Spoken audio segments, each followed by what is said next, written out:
There is a water filter that removes 99% of bacteria, parasites, and turbidity.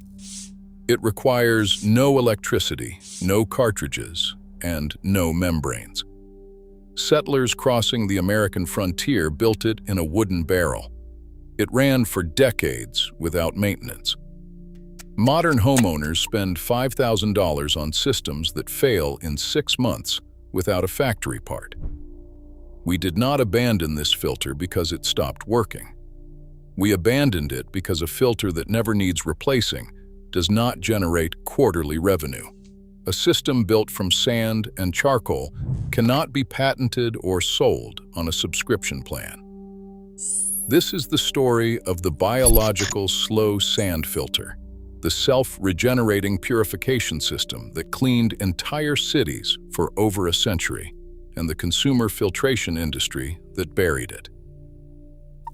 In 1804, inside a bleachery on the White Cart Water in Paisley, Scotland, John Gibb built a layered filter of sand, gravel, and charcoal. The purchase ledger from that spring lists 6 inches of washed gravel, then coarse and fine sand, topped with charcoal, each layer measured and recorded. Gibb's goal was simple: water. Pure enough for textile finishing, free from the grit and odor that stained cloth and slowed production.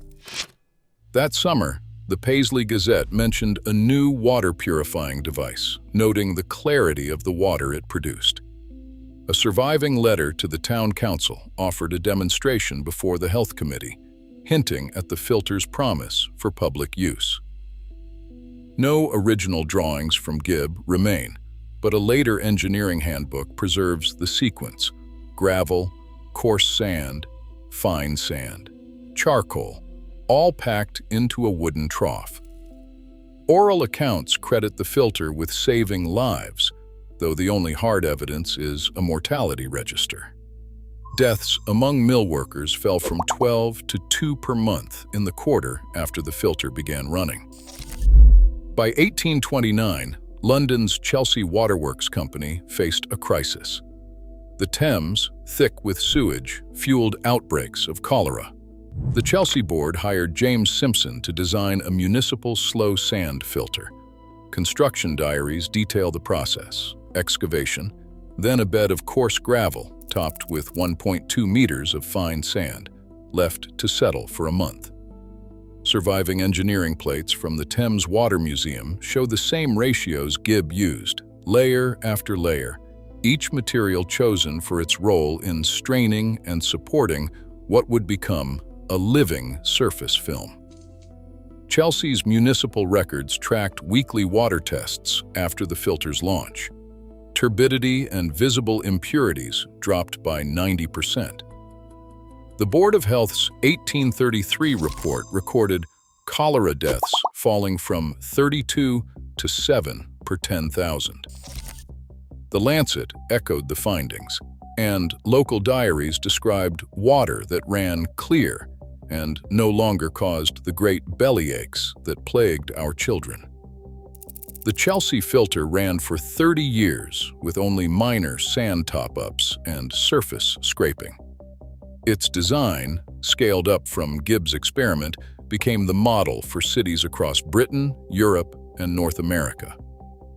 By the 1850s, engineering manuals in Boston and London prescribed the same layering ratios: 6 inches of gravel, 8 inches of coarse sand, 12 inches of fine sand, and 4 inches of charcoal. These guides traveled west with settlers who built barrel filters on the frontier using whatever materials they could find. The method appeared in indigenous practices from Yucatan to southern Africa, where river sand, volcanic ash, and peat charcoal filled the same roles. From a barrel on the prairie to a city block along the Thames, slow sand filters proved themselves by the clarity of the water and the health of those who drank it. What made these inert layers effective would soon be revealed: the invisible biological film that transformed sand and gravel into a living barrier against disease.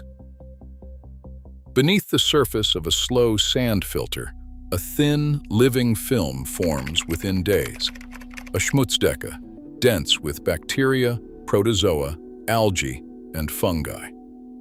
This layer is not just a passive barrier, but a dynamic ecosystem, where microbes feed on contaminants and each other, breaking down organic matter and neutralizing pathogens.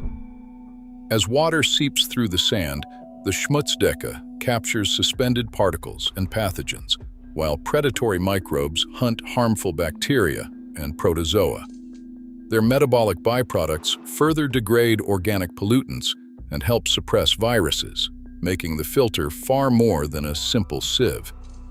Laboratory evidence has consistently confirmed the schmutzdecke's critical role. In 1992, researchers at the University of New Hampshire conducted a landmark study comparing slow sand filters to rapid sand and reverse osmosis systems. Using raw surface water spiked with pathogens, they tracked performance over 18 months through freezing winters and humid summers. The schmutzdecke matured in under 2 weeks, after which the filter's removal rates remained stable, regardless of temperature swings or sudden spikes in contamination. The numbers were striking. Mature, slow sand filters removed at least 99.9% of Giardia cysts, parasites notorious for causing severe gastrointestinal illness. E. coli, a key marker of fecal contamination, was reduced by about 99.5%. Enteric viruses, often the most challenging to eliminate, saw reductions between 96 and 99%. Turbidity, a measure of water clarity, dropped from as high as 30 NTU to below 1 NTU, meeting or exceeding modern drinking water standards. In contrast, rapid sand filters achieved around 90% removal for both Giardia and E. coli, and required chemical additives or electricity to match the slow sand filter's performance. When researchers deliberately disrupted the schmutzdecke, removal rates plummeted, confirming that active biological processes, not just physical filtration, drive the system's effectiveness. DNA analysis has identified core microbial groups, including Nitrosomonas, Pseudomonas, and Bacillus, that suppress pathogens and help the biofilm recover after cleaning. When the top layer is scraped to remove debris, the schmutzdecke regrows within days, restoring full function without the need for replacement parts or chemicals. These results are echoed in a meta-analysis of more than 24 studies worldwide. Once mature, slow sand filters consistently deliver at least 99% removal of bacteria, parasites, and viruses, with turbidity below 1 NTU. Their performance holds steady across climates, water qualities, and even short-term overloading. From Canadian prairie towns to rural Kenyan villages, slow sand beds have matched or outperformed modern systems, costing far more. The schmutzdecke, invisible but essential, is the living barrier that keeps water safe for decades with only simple maintenance. The data is clear: slow sand filtration, powered by its microbiome, meets or exceeds the health standards of any modern water treatment technology. By the 1870s, slow sand filtration was no longer a local experiment or a frontier improvisation. It had become the backbone of urban water supply on nearly every continent. Municipal engineering manuals from Boston, London, and Berlin standardized the ratios: 6 inches of gravel, 8 inches of coarse sand, 12 inches of fine sand, often capped with charcoal. These specifications, published in city procurement guides and handbooks, turned what began as a millworker's fix into a global template. City councils from Paris to Philadelphia ordered vast sand beds, each one mapped in meticulous detail in their annual reports.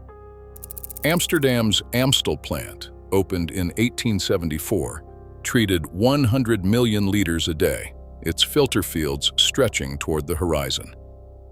New York's Croton system, completed in the 1890s, drew on the same principles, with maintenance logs noting that the only recurring cost was the occasional delivery of fresh sand and the labor to scrape the surface clean. By 1900, municipal records show more than 150 large-scale, slow sand plants operating across Europe and North America, collectively supplying safe water to tens of millions. These were not just industrial cities. Smaller towns and rural districts adopted the method as soon as the manuals reached them.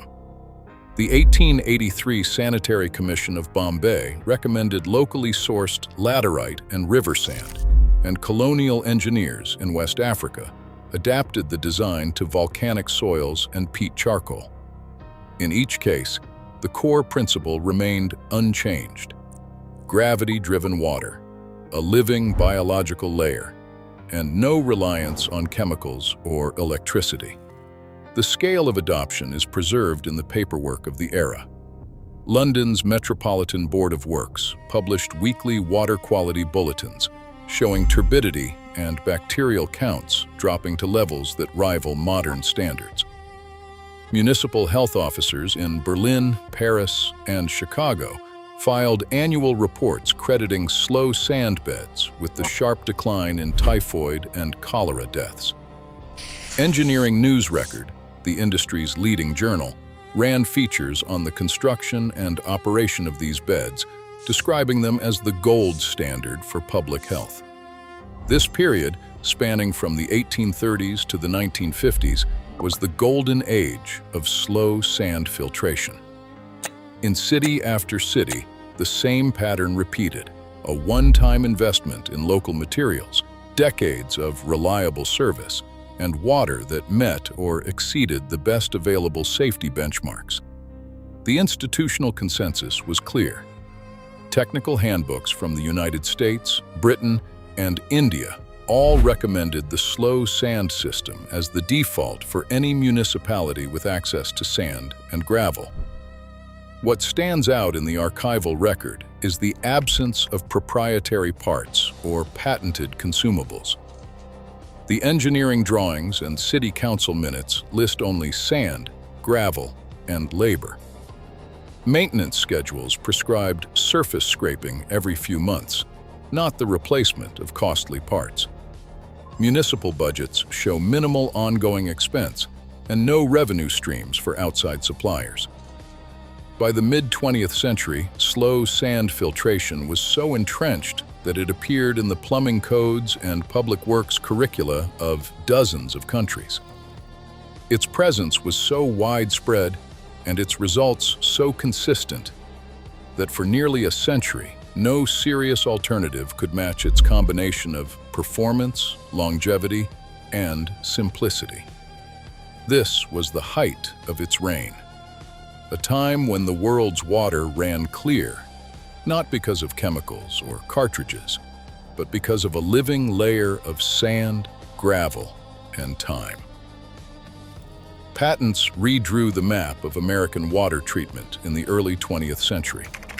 In 1904, William M. Baker secured exclusive rights for rapid sand filter media, blocking competitors from using similar designs. By 1910, John A. Miller's patent on chlorine gas generators opened a new path, one built on repeat sales instead of single investments. These patents did not just protect inventions, they created a business model. Licensing fees drove up project costs by as much as 40%, and they guaranteed steady revenue for manufacturers and shareholders. Cities that once bought sand and gravel for a lifetime now faced a choice: stick with low-cost, labor-driven slow sand beds, or adopt systems that promised speed, modernity, and, most importantly, recurring purchases. Trade journals shaped the conversation. Engineering News Record, the industry's megaphone, ran headlines declaring rapid sand filters the future of public health. slow sand beds were dismissed as outmoded, labor-intensive, and unsuited to the needs of a growing city. Chlorination was celebrated as the ultimate safeguard. Editorials called it the only proven barrier against invisible threats.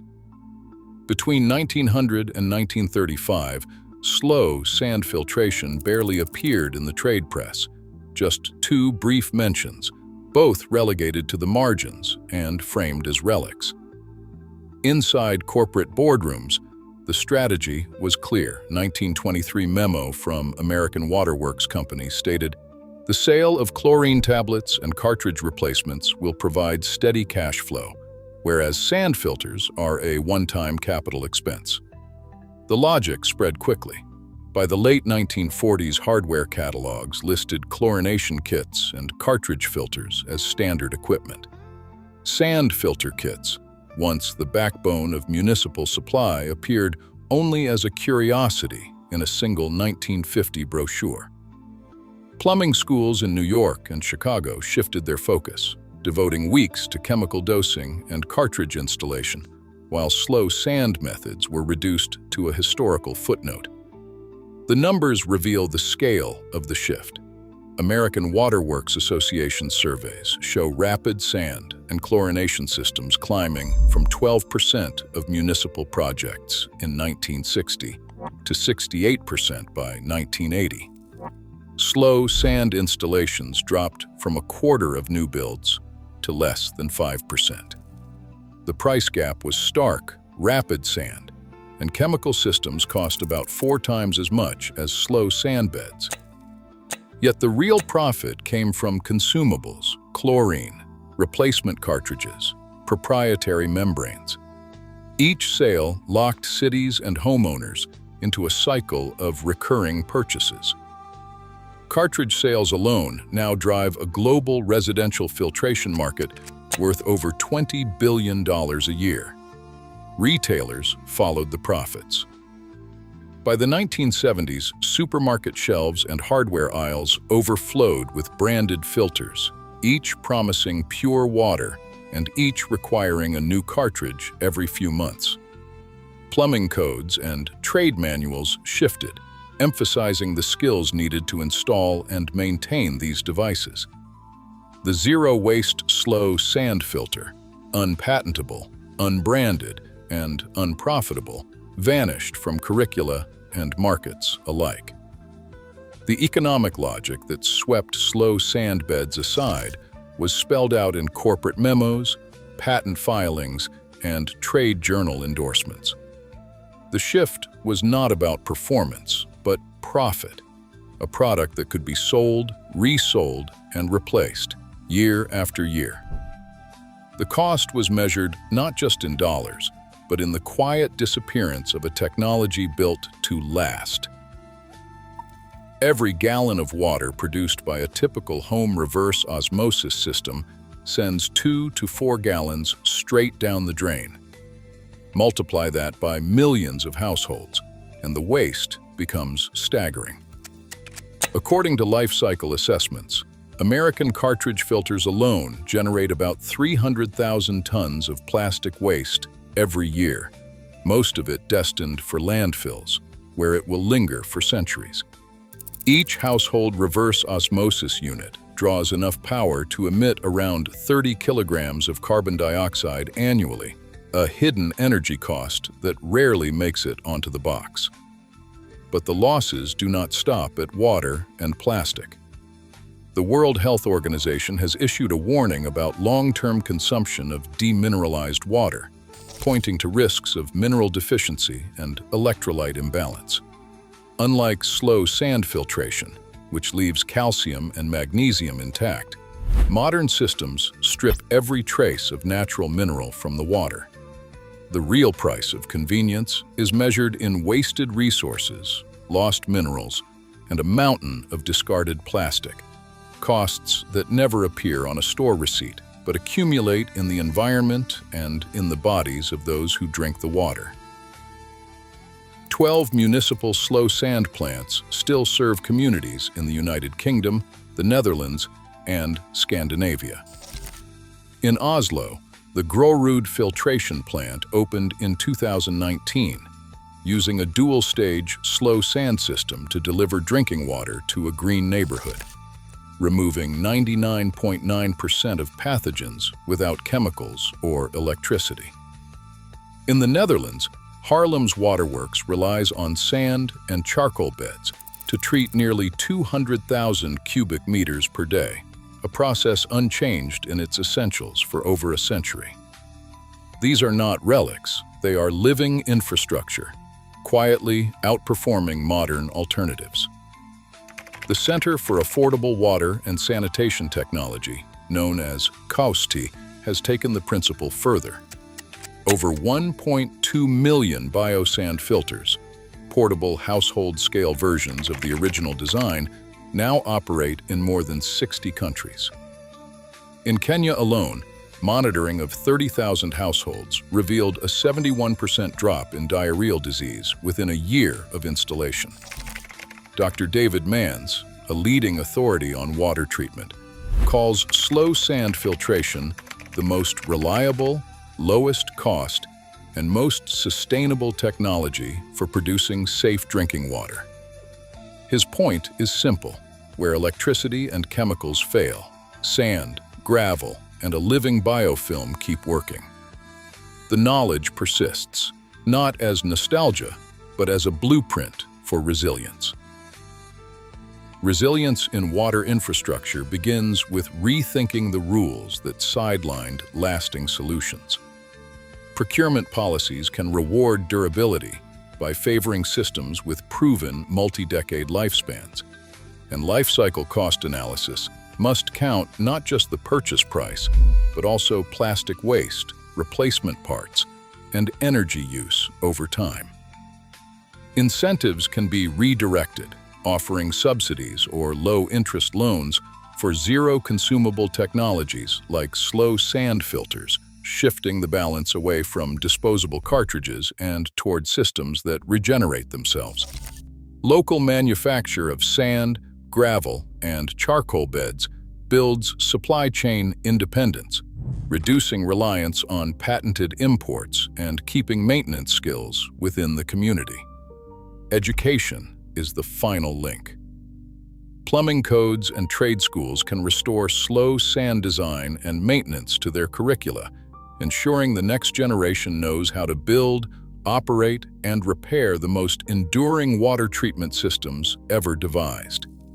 Each step moves the conversation from short-term fixes to long-term security, placing the tools for safe water back in the hands of communities.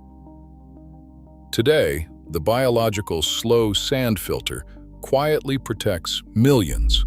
No electricity, no cartridges, no plastic waste. As the World Health Organization warns about demineralized water and supply chains fracture, the most reliable, lowest-cost purification method remains buried by profit-driven systems. This is not just forgotten plumbing, it is resilience erased. If preserving knowledge is resistance, share this story. Subscribe to help surface what industry tries to bury.